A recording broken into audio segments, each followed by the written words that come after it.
What's going on, guys? Gamers Goon here today with your top 100 of my big board. Now, obviously, there's a lot of different big boards you can look at. You can look at the PFF big board. You can look at Mel Kiper's big board. You can look at ESPN's big board. Everybody's big board's different. There's guys that are in some people's big board top 100s that are in their top 50s, and there's other guys that maybe don't even crack the top 100 or maybe even top 150 on some big boards. And it's really just a gamble here. And I'm going to try to put everything aside here for this. I am going to try to go through who I believe to be the top 100 players in this class.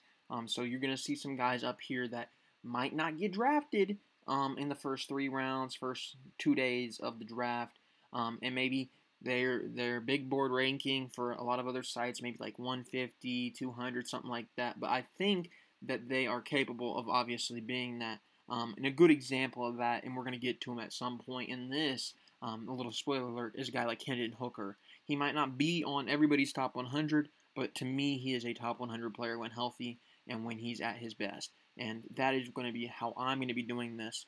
So obviously, let me know who you guys think I missed.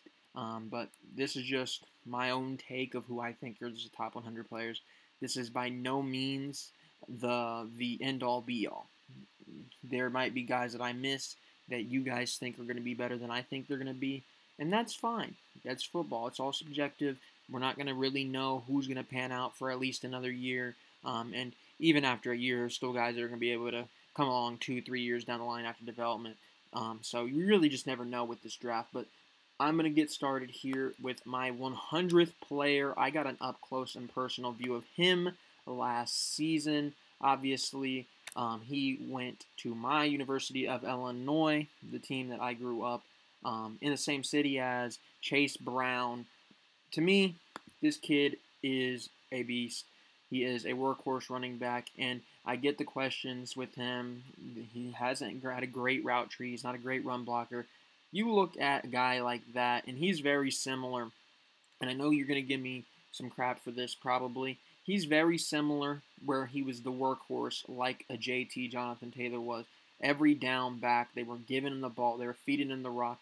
He was one of the leading rushers in the entire country last season, and they really just let Chase Brown do his thing. And I think in the right situation, on the right team, you could see an interesting team dynamic of maybe a dual backfield with Chase Brown. I think he's going to be a really solid player in the NFL. I don't really think he's going to be somebody that's game does not translate to the league. He is not necessarily the big physical back or anything like that, but he is a guy that's still going to go out there every game and give you everything that he has in his system. Next, we got a guy, Texas guy, I think a lot of people potentially are overlooking, and that's because he kind of fell off there for a minute, and that's DeMarvion Overshown. This is another kid that I think has the potential to be a guy that is a long-term player in the NFL. He might not go as high as some of his fellow teammates. He might not go as high as, obviously, the Bijan Robinsons, or he might not even go as high as Roschon Johnson. We don't really know with DeMarvion Overshown what his status is going to be, but I still think you're getting a really solid player when you draft him. So he is my 99th player on my big board. 98, we have another running back, a running back that last year I fell in love with his game. I really do think he is a running back that is interesting. I think potentially he has a little bit more boomer bust potential there than Chase Brown. And I think he has the potential to be better than Chase Brown in the NFL, but I also think a guy like Sean Tucker here out of Syracuse, he also has the potential to kind of not have his game translate, but to me, I really like his game, at least what we've seen at Syracuse. We've seen times where he was able to be the best player on the field, and we also saw times where he might not have been. But I really like Sean Tucker's game, and I think he could translate to the NFL in the right system. For him, it's a lot more system-based than a lot of these other running backs in this draft, in my opinion. But I really do like him, and I wanted to get him into the top 100, so he is 98th. 97th is Blake Freeland, offensive lineman. This is a guy I also got to see up close and personal. I got to watch him when he was at BYU against Oregon. I got to watch that game up and personal. Was on the field before the game. Big kid, man. Big kid.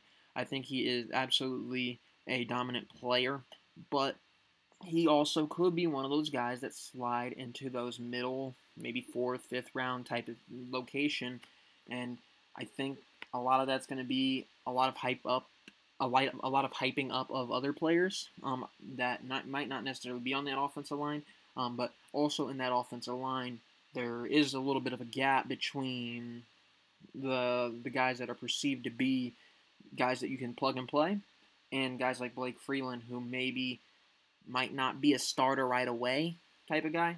But there is a little bit of a gap between those people in this draft. And Blake Freeland, he is a top 100 player if you ask me, but obviously there might be some difference between somebody late first round like a Darnell Wright and a Blake Freeland who probably more than likely will be a late day 2, early day 3 kind of guy.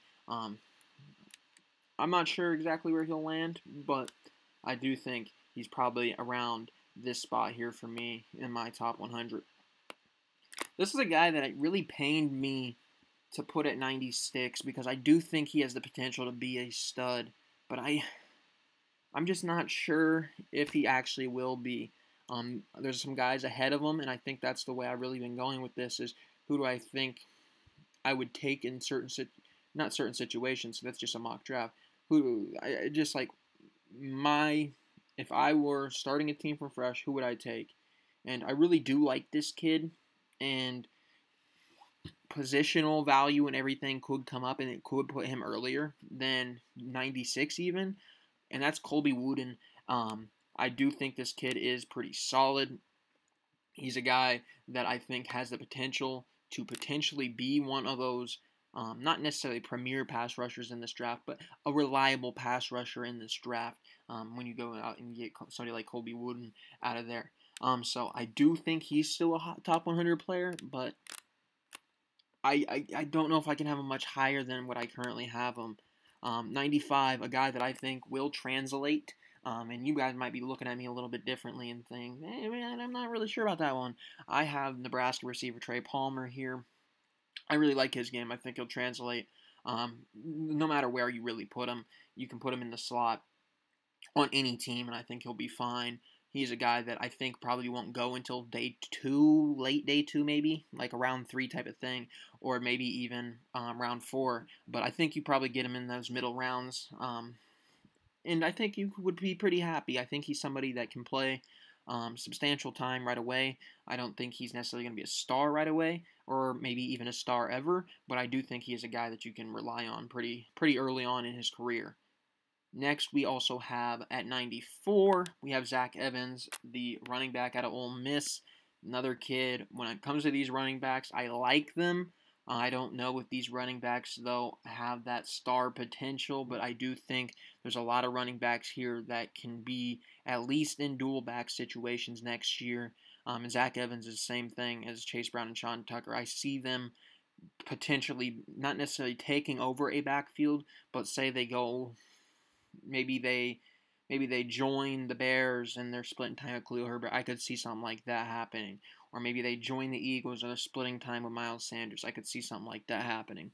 But I think Zach Evans also just is in a really weird spot here. I think he's a better player than 94 potentially, but I don't know if I would have him much higher than that in my own standings. So that's why I have him at 94. 93, big kid, big receiver. I like this kid out of Iowa State, Xavier Hutchinson. This is another kid that I think has the potential to be pretty solid. But I have him kind of lower than the other receivers. I do like a lot of the receivers in this class. I don't really see Xavier Hutchinson as being much more than maybe a solid number 2, a solid number 3 type of guy. I don't see him potentially really becoming that receiver 1, so that's why I have him at 93. Next, 92, athletic freak.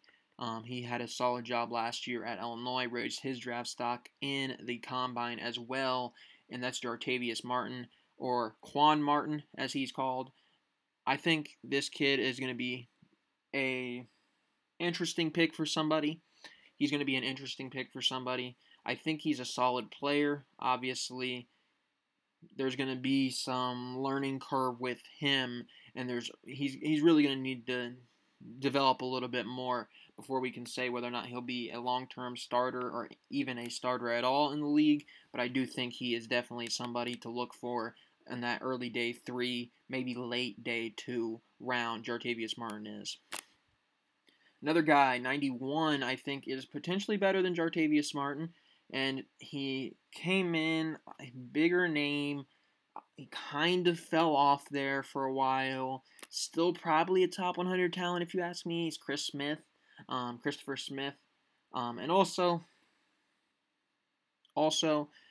the day I'm recording this, the Chris Smith of the XFL Sea Dragons, he passed away, so rest in peace to Chris Smith. And I don't know why I'm looking over here. It's because that's where my lighting's coming from, and I'm used to the light being looking at it. But sorry for that. But Chris Smith, rest in peace, Chris Smith. Our prayers are with you. But Christopher Smith, the Georgia safety, I think he's a very similar situation as Jartavius Martin.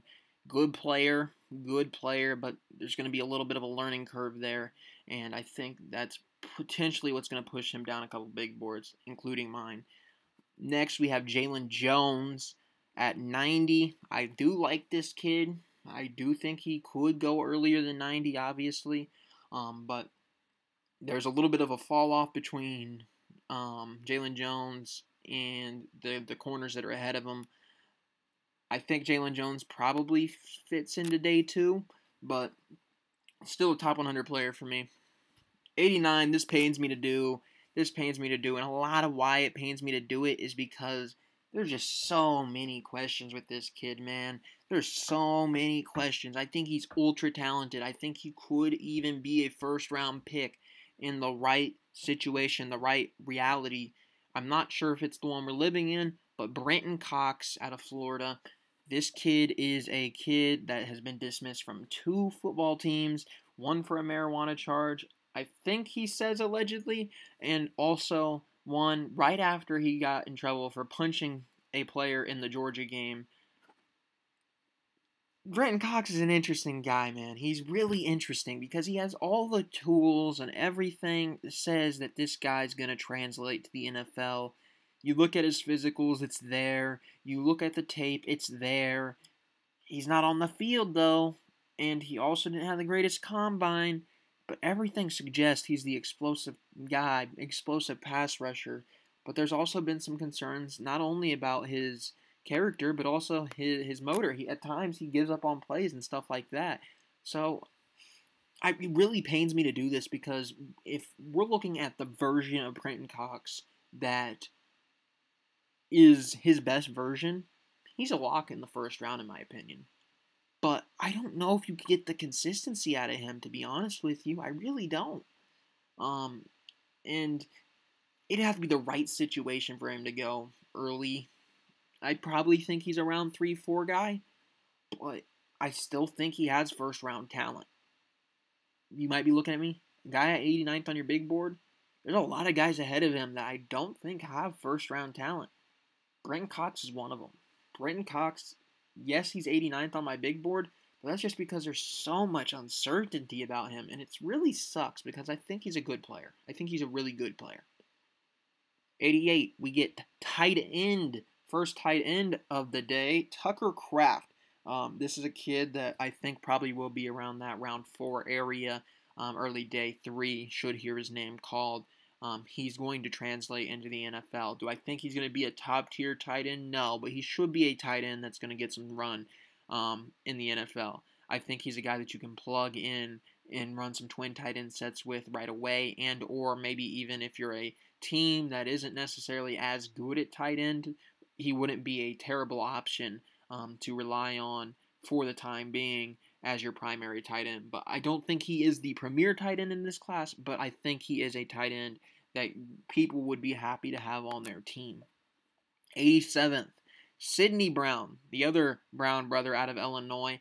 I think he's probably a late day two kid. They're in round 3. Safety, smaller size. Um, Same questions with Jartavius Martin. Same thing here. There's some concerns on whether or not they'll be able to play man coverage down the field. Yes, they're safeties. They're better in zone, obviously, but at times they were letting people get by them last year. Sidney Brown also the better of the two playmakers. So I do think Sidney Brown's a little bit safer of an option, and I do think he'll be solid. And I could see him being similar to Kirby Joseph, who is now on the Lions doing his thing and had a really good season last year. Sidney Brown, though, very interesting player. I think will be, unlike Jartavius Martin, I think he has a chance to get some rotational run right away. Jartavius Martin might take a year or two for that. So I do have Sidney Brown going. Well, not going, but he is 87th on my board. 86th, a guy that I don't think is in a lot of people's top 100, but he's in mine. I really think he's a solid offensive lineman. He's a guy that I expect to potentially rise up boards. People are going to be questioning it, sort of like Cole Strange was last year, where we took who? Tyler Steen. Get familiar with the name. Alabama offensive lineman. I think he definitely has the potential to go a little bit earlier than people are expecting. I think a lot of people have him around that day 3. I wouldn't be shocked if he goes day 2. I've seen some people say he might go late day 1. Crazy to think that's a possibility, but I think he'll probably more than likely end up in day 2. Probably in that 3rd round at some point. 85. We got Tre'Vius Hodges-Tomlinson. We could not leave out Tre'Vius Hodges-Tomlinson. Yes, he might not be the premier corner, but you can't leave out the kid that was the best corner. Well, debatable if he was the best corner in college football, but the best corner on a team that went to the national championship in TCU. Tre'Vius Hodges-Tomlinson. You can't leave him out. He was one of their best players. Obviously, Quentin Johnston being another one of their best players, but Tre'Vius Hodges-Tomlinson really led that defense last year. Had a really solid season, really solid campaign, and won the defensive back award there for them last year. So I do think Tre'Vius Hodges-Tomlinson is still a top 100 player. He might not have beat out some of the guys around, or he might have beat him out like when it came to winning the award, but I think just size and really just traits all around, he doesn't have as many as some of the guys that are above him in this big board. 84, we have Marvin Mims, receiver, Oklahoma. Really like this kid, and I'm hoping that I'm not as off about this as I am Denzel Mims. I thought Denzel Mims was going to be solid, but he has yet to prove in anything.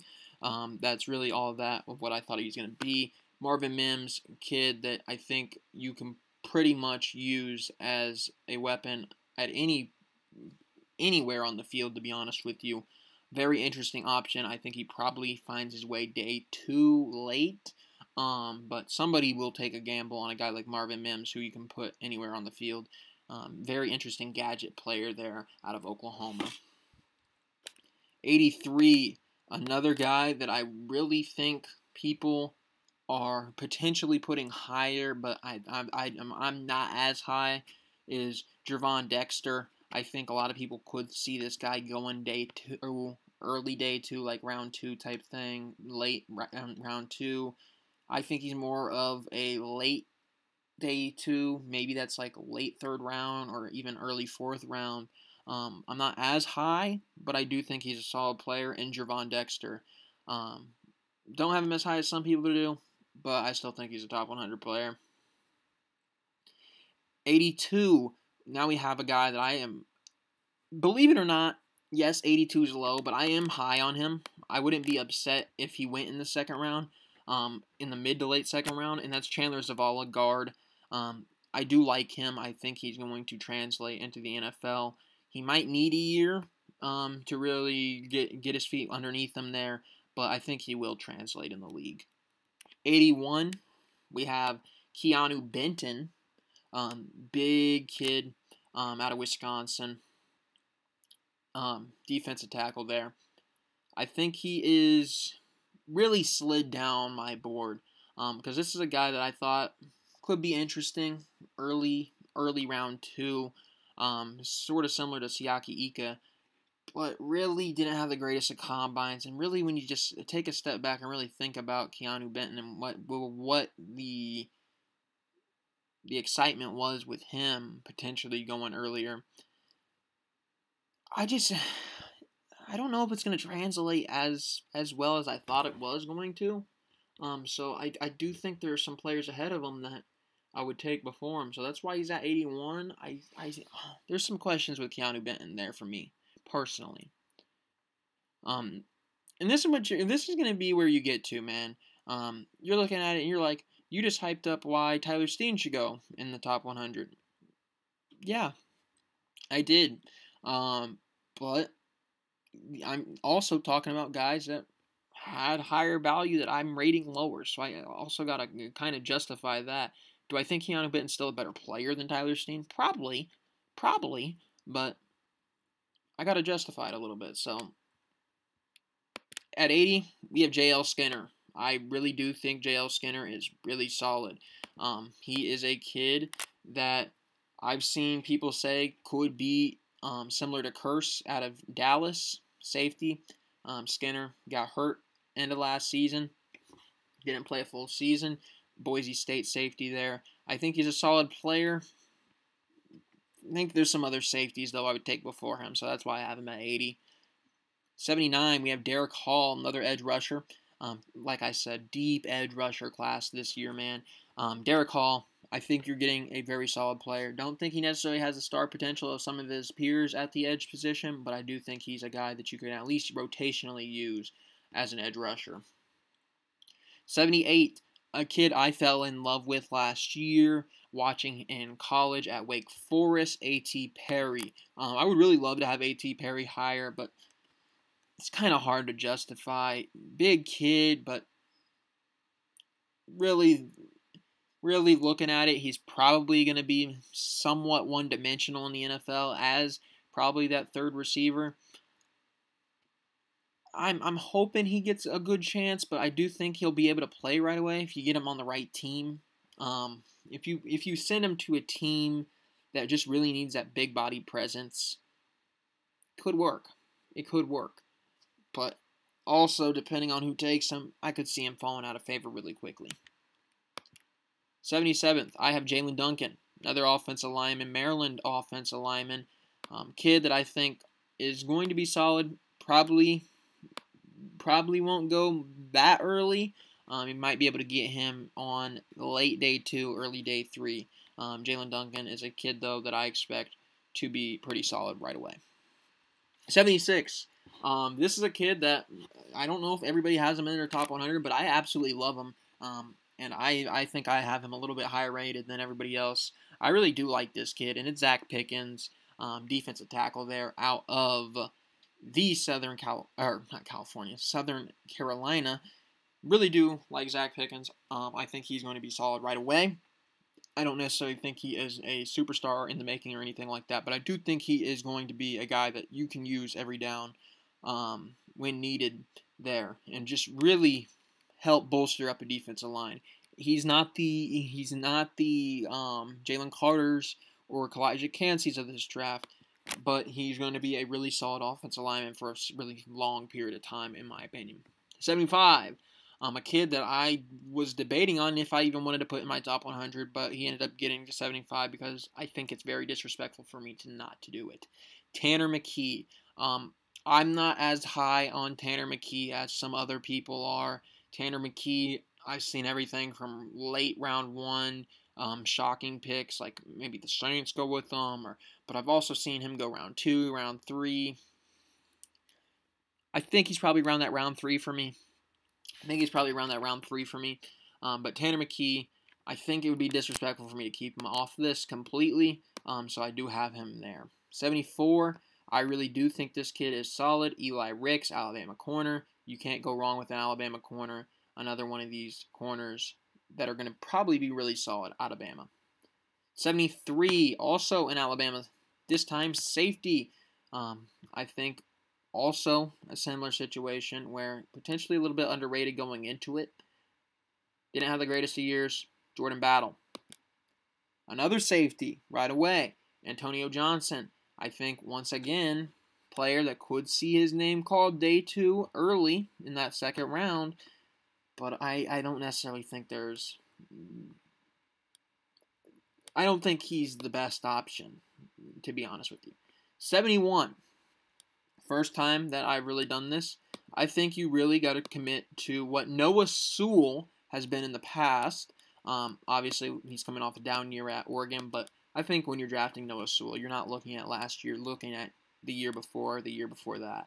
I think you're really just seeing what Noah Sewell has done rather than what he did last year. Look at his full body of work rather than just a small sample size. And then you also look at his brother and see what he's been able to do in the NFL. I think that Sewell bloodline is pretty damn good. So I think 71 there for Noah Sewell makes plenty of sense. Now we get to 70, where you guys are going to be looking at me and you're going to be like, why did you do this?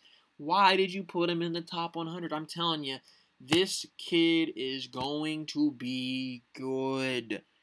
Do I think he's necessarily as good as Jackson Smith-Njigba? I don't know.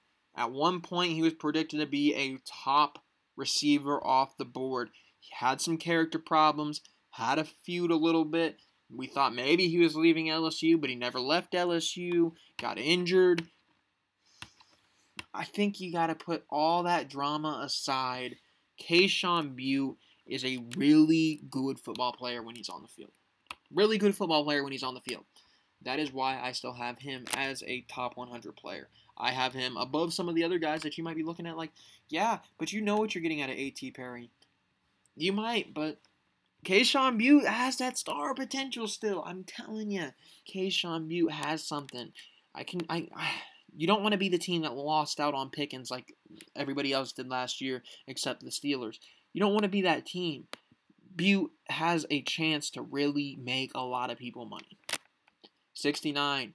Andre Carter, a kid that at one point was a first-round candidate. Really lengthy kid. 6'6", long arms. Has a lot of development to do, but also I think why he's so much higher on my board than maybe like a little bit more polished of a guy like a Gervon Dexter. I think he's probably a little bit higher on my board just because he has that potential to really become something even bigger than what he currently is. 68. We got Devon Achane, another running back that I believe will translate. He is a solid running back there, and I think he has the potential to translate. He's going to probably more so be at best, probably a split back. I don't really think he's ever going to take over a backfield. Maybe he proves me wrong on that, but we should see there another running back that I think is going to be a guy that you can plug and play. Then we got Julius Brents, another corner now off the board out of Kansas State this time. Another kid, I think, plug-and-play corner. Don't think he necessarily has the star potential, but I think he's going to be a starter. So that's why he's there at 67. 66, a guy that I think people thought could go second round. Big kid, interesting kid, true defensive tackle. He's going to really be in the trenches. Siaki Ika, very big kid. I think he's going to be interesting to see who takes him, but I don't necessarily think he's as high on my board. 65, I really like Matthew Bergeron. And I kind of feel like I'm getting to that point in this where I really like these kids. Like, I really think Matthew Bergeron can be good. But there's a lot of players, man. There's a lot of players, so you got to pick your poison on who you think is going to be better. A guy that I think is going to be better at 64, interior offensive lineman, center, Joe Tippmann. I think, once again, center is also a very hard position to come by. You can come by a tackle that's pretty solid. Center, there's not very many solid ones, so center is in good positional value as well. 63, I have Clark Phillips, defensive back. Probably not on many people's top 100. I do really like Clark Phillips, though. I think he's one of the best DBs that was in the Pac-12 last year. And Christian Gonzalez is also up there with him. But I think Clark Phillips is definitely somebody to watch out for in this draft because I do think while he is smaller, I think he has the potential to really be a plug-and-play kid. Another guy, 62, corner. I really like this kid. Very fast kid. I think he has the potential to really just be a version of a corner / kick returner type of thing, and that's DJ Turner out of Michigan. Another kid, very fast. I think he ran like a 4.26 or something like that. Very fast kid. 61. We got our next tight end off the board. It really hurts me to do this because I really do like this kid. I think he's, in many other draft classes, potentially a top 50 player, but not this year. I think Sam Laporta is here at 61. I think you're getting a player that you could get probably in that second, third round that can start at tight end for you. And I do think Sam Laporta is definitely that. Number 60, we got Luke Weipler. Once again, center. Very hard position to secure for the long run. Positional values there. Solid player there. Ohio State center. Makes plenty of sense there. 59. I think this... I had a problem of where to put him. Because there's just so many good players in this class. And I think you're probably going to be mad at me a little bit. Because he's in mid-40s for most people. Tui Peloto out of USC. Edge rusher. Really good player. But I still think there's players better than him. Especially that edge position that I would take personally. So that's why I have him at 59. And we're talking about one of them right now. 58, Isaiah Foskey, Notre Dame edge rusher. I think he's going to be just a tad bit better than Tui Peloto. And then also another edge rusher at 57. This one is really big boom potential. Very good athletes coming off an 8-sack season. But you're drafting this kid basically off 1 year of film, and it's Keion White. I know a lot of people are high on Keion White. A lot of people, if you're not really involved in the draft thing, you might be looking at me like, who is Keion White? Keion White is a guy that more than likely will probably be day 3. But I've seen some people say he's been up boards, and I've also seen some late first-round predictions for him. I've seen some second-round predictions, some third-round predictions. I think the potential with him is really interesting. He has production. He has the athletic profile. Really big kid. It's interesting. I actually have his draft profile pulled up. You guys can't see it, but I was reading an article on Steelers Depot by Michael Rockman, and this kid, like, 6'4", 280.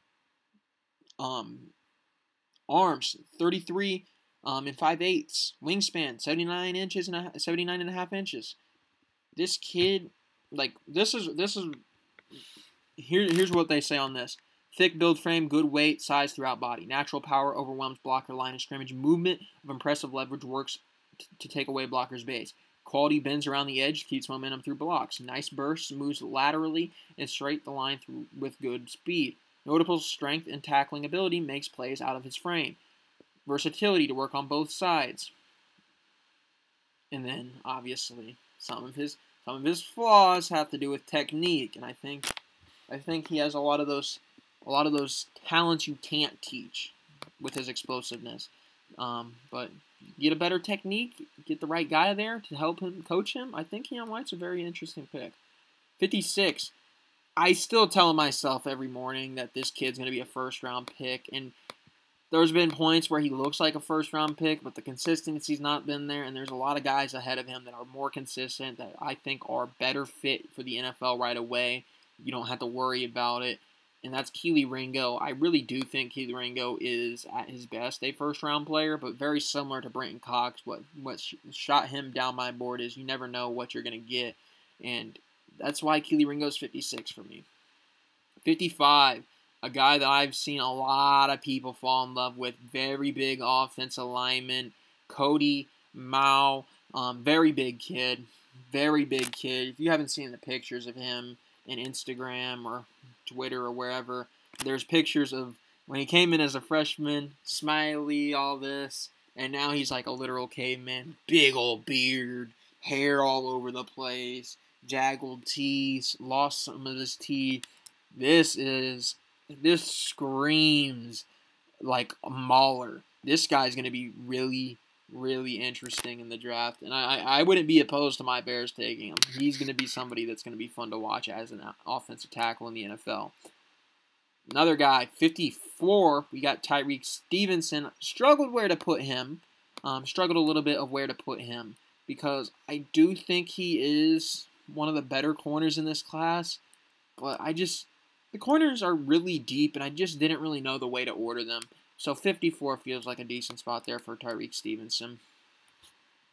53, we have Felix Anudike Uzomah. Can't really pronounce it. Probably butchered it a little bit. But once again, very solid edge rusher. Deep edge rusher class. 52, we finally get to the quarterback that I was alluding to, that people might not have in their top 100, but I think if he's fully healthy coming in this draft off an ACL, he would be a lock. And if he's maybe perhaps even a year younger, potentially even a lock for top 10. And that's Hendon Hooker. I really do think Hendon Hooker is really solid. I don't think you're necessarily looking at the Bryce Young potential or the C.J. Stroud potential or even the Anthony Richardson or Will Levis potential when you're looking at Hendon Hooker. That's not what I see when I look at Hendon Hooker. When I look at Hendon Hooker, it's very similar to what I looked at with Jalen Hurts coming into the draft when he came out.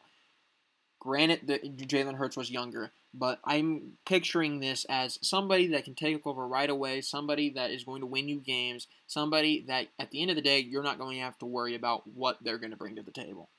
That is what I view Hendon Hooker as. I don't think Hendon Hooker necessarily has the same potential that Jalen Hurts had, but Jalen Hurts also was in that category where he wasn't the top quarterback of his class, but he was one of those quarterbacks that was really good, that just people weren't sure whether or not he'd get to that next level. So for me, Hendon Hooker is very similar in terms of this draft process.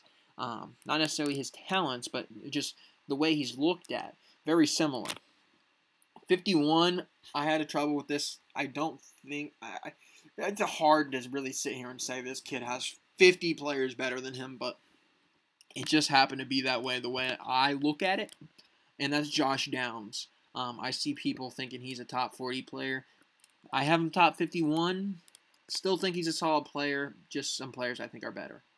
50, I have Drew Sanders. Love this linebacker out of Arkansas. Think he's really going to translate to any team.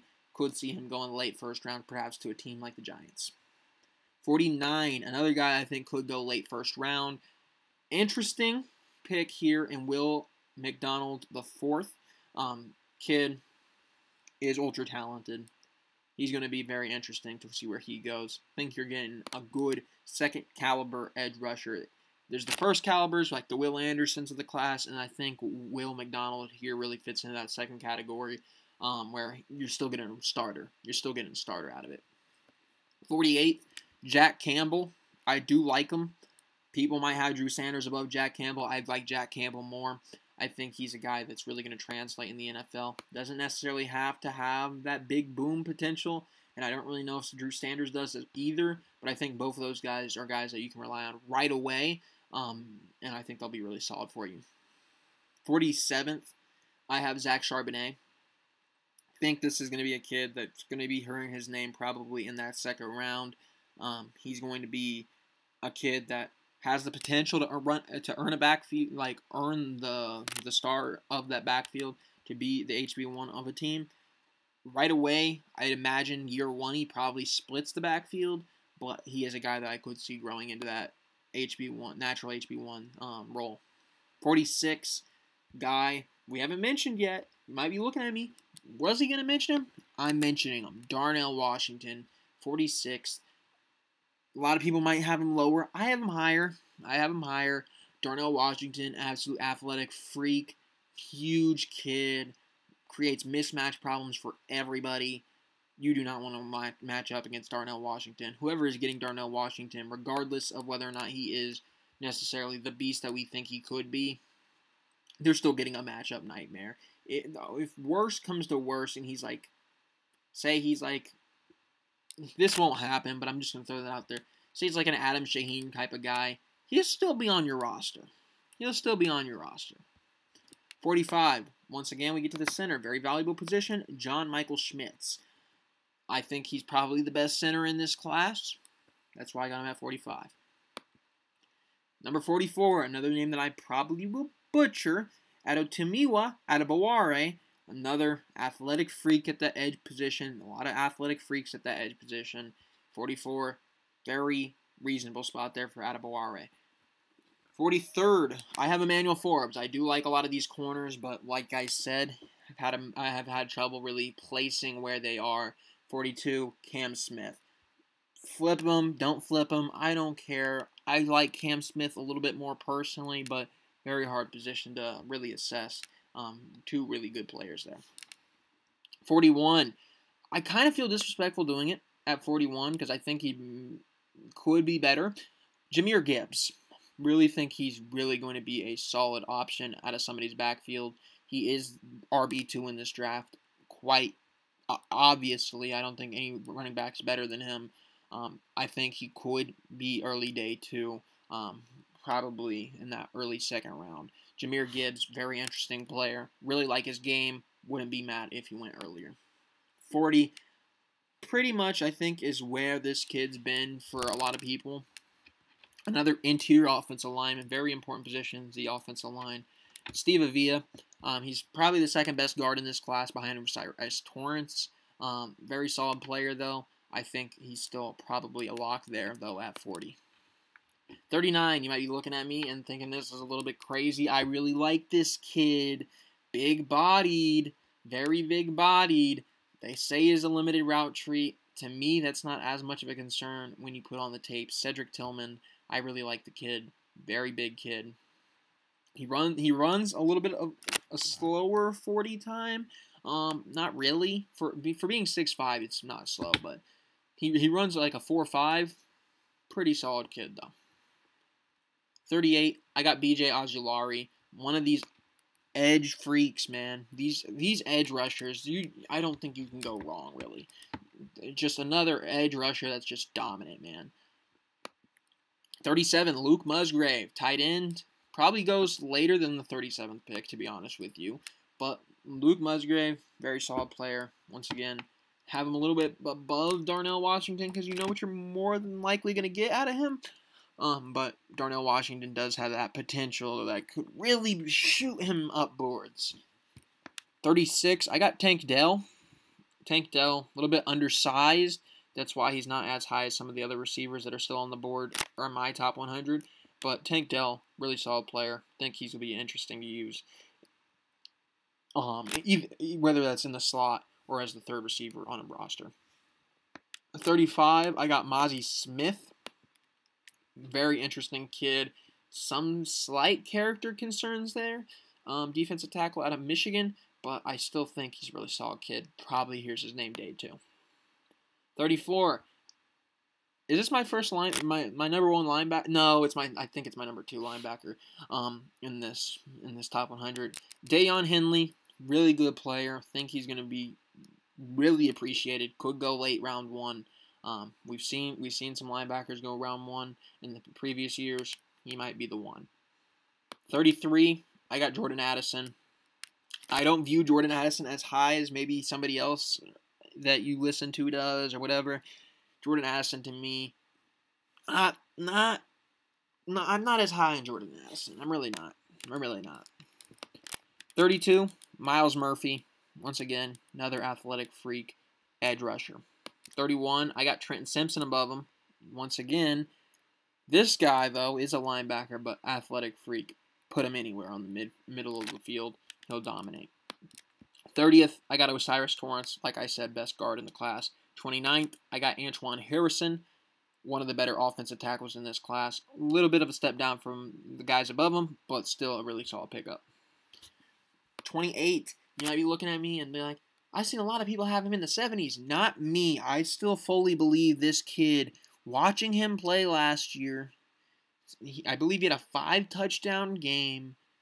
Jalen Hyatt's got the burners on his feet. He can outrun people. Once again, these are limited route trees, they say, with Tennessee. I don't know if I believe it. You can teach it a little bit more. You can't teach speed. You can't teach being big. You can't teach instincts. Jalin Hyatt, I still like him. I think you're getting a very good play, though, when you draft Jalin Hyatt. So, 28, I had Jalin Hyatt. Not necessarily as high as some of the other receivers, like the Quentin Johnstons or the Jack Smith-Njigbas, but I still think he is a top 30 player in this draft. 27th, Bryan Bresee.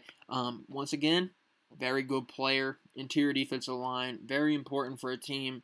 I don't know if he does get drafted round 1, to be honest with you, but very solid player. A guy that will be drafted round 1, Lucas Van Ness at 26. I'm not as high as Lucas Van Ness, a little bit of a power rusher. Could fit anywhere in the middle to late first round, to be honest with you, but very solid player. 25, I got Will Levis. Will Levis I view as the worst of the top 4 quarterbacks. I don't think he's necessarily that great.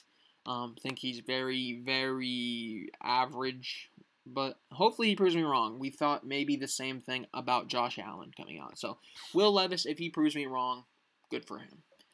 24th, I got Deonte Banks. Like I said, these corners are really tricky. I don't think this is the part that's tricky. I think Deonte Banks is a little bit better than receiver or corner 5 in Cam Smith or whomever, Keely Ringo, whomever you really want to throw out there. But I do think he is a step below the top 3 of those corners. 23, we got DeJuan Jones. I think this kid is going to be solid. I think he'll probably fly into early round 2, but I really do like him on the offensive line. 22, we got the other receiver, big body receiver, Quentin Johnston. A little bit less instincts for Quentin Johnston than his counterpart in Jack Smith-Njigba. Body catches a little bit. At times was a little bit challenged in attacking the ball, but I still think he's a really solid player. 21, I got Michael Mayer. Probably not a first-round pick. If it is, late first round. Very solid player, though. Really think his game will translate to the NFL. 20th, I got Jack Smith-Njigba. Once again, I think he's probably the most talented of the receivers. However, I don't know if he'll stay on the field, so he could slide and maybe receiver 3 or receiver 4. But he will more than likely still be a lock for the first round. Darnell Wright at 19. Really like Darnell Wright. He's somebody that kind of came up late in the draft process looking at him. I liked him a little bit there when he was kind of mocked to be around that second, third round. I was really, really interested in him, but he won't make it there now. He'll probably be middle of the first round, and I think that's probably a really good spot for him. Very good offensive tackle there out of Tennessee. 18, I think this is the best tight end in the class, Dalton Kincaid. To me, he is better than Michael Mayer. Has better production, everything that you wanted to see out of a tight end, Dalton Kincaid brings. Dominated Utah last season. Number 17, I have Joey Porter. Like I said, these corners, interesting. Maybe you can make a case for Devon Witherspoon. Maybe you can make a case for Christian Gonzalez. Maybe you can make a case for Joey Porter, who was all corner 1. I do think Deonte Banks is corner 4, though. But Joey Porter here at 17 in my big board. 16, I have Zay Flowers. I know I said Jackson Smith-Njigba is probably the most talented receiver. I think Zay Flowers is the safest. You know exactly what you're going to get out of Zay Flowers. I think he's probably going to be a long-time starter in this league, probably a Pro Bowler in this league. I'm just hyping up Zay Flowers right now for him to become the next Zay Jones. That's what I've realized. But no, I still think Zay Flowers is going to be really solid in this league. He might not have the same boom potential as Jackson Smith-Njigba, but he definitely is going to be really solid. Number 15, I got Kalijah Kancey. Kalijah Kancey is an interesting prospect, very physically unique player. I'll say that. Kalijah Kancey is somebody that you look at, and he's so dominant, but he's so small. He's just not as gifted size-wise as you would want in your defensive tackles. Drew some comparisons to Aaron Donald from being undersized. I don't know if I agree with those comparisons, but very interesting player. I do like Kalijah Kancey. 14, I have Anthony Richardson. Athletic freak at the quarterback position. I think you're getting a guy that definitely has boom potential. Significantly more boom potential than Will Levis. You also have a guy right now that I don't think is a great quarterback. It will be interesting to see what Anthony Richardson does. 13, I got Peter Skoronski. I think he is probably the most NFL ready of the offensive linemen. Short arms, though. I don't know if he has that Pro Bowl superstar type of offensive lineman abilities within him. That's why he's at 13. 12, I got Broderick Jones. A lot of people probably have him late 20s. I have him above Peter Skoronski. Really like this kid. Think he's going to be really solid for a really long time. 11th, I got Christian Gonzalez. Like I said, you can make an argument for any of the top 3 corners. I think Gonzalez probably will be CB1 in this class, bigger than Devon Witherspoon. Talent-wise, I like Devon a little bit more, but Gonzalez is a really good player there. Number 10, we got Paris Johnson Jr. I really like Paris Johnson. Think he has that superstar potential. Really could be a dominant offensive lineman for a really long time in the NFL. Number 9, a kid that I don't think would be a questionable middle first-round pick if he had a full season under his belt. Nolan Smith, really like this kid. Athletic freak.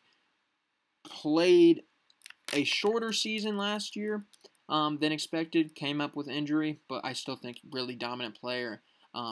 Dominant 40 time. Everything says Nolan Smith's going to be solid in the NFL. Think you got to go and bet on his physicals. And not only his physicals, but some of his production that you saw at college. 8th, a guy I probably don't think goes top 20, but I really like, Brian Branch. Really love this kid. Think he's going to be solid in the NFL. Best safety in this class by far, in my opinion, but don't think he goes top 20. Same thing here at 7. Bijan Robinson, top 7 player on my big board. Don't think he will go necessarily that high. Very interesting player, though. Number 6, I got Devon Witherspoon. I really like Witherspoon. Hard-hitting, small corner. Very interesting. His size could be a concern for some NFL scouts. It hasn't become a concern yet in college football. One of the hardest hitting corners in all of college football. One of the best coverage corners in all of college football last year. Was up for that same award Tre'Vius Hodges-Tomlinson was. Very interesting pick there, Devon Witherspoon. At 6, Tyree Wilson at 5. Athletic freak once again. Very long, lengthy, 8 sacks last season. Very similar to the same reasons we said Keion White might shoot up boards. Tyree Wilson, same thing. Very athletically gifted, except Tyree Wilson, a little bit more polished right away than a guy like Keion White. Number 4, I got C.J. Stroud. Believe it or not, I do have Bryce Young at 3, right above him.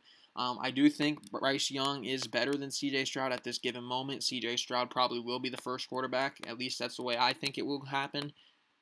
So let's pick your poison there. Same situation that the Panthers are going to be dealing with next Thursday. Number 2, I got Jalen Carter. Yes, character concerns. He's probably not going top 2. He'll probably be late top 10, maybe like 8, 9, somewhere around there. But Jalen Carter, to me, is still the second best player in the class. And at number 1, as I've said all along, and all my time, I really love Will Anderson. I think he is going to be an absolute stud. Think he's going to be a beast. Probably won't go number 1 now that the Panthers have the pick. Still lock for top 5. Dominant pass rusher. Think you can't get better than Will Anderson. But thank you guys for watching. I'll see you tomorrow.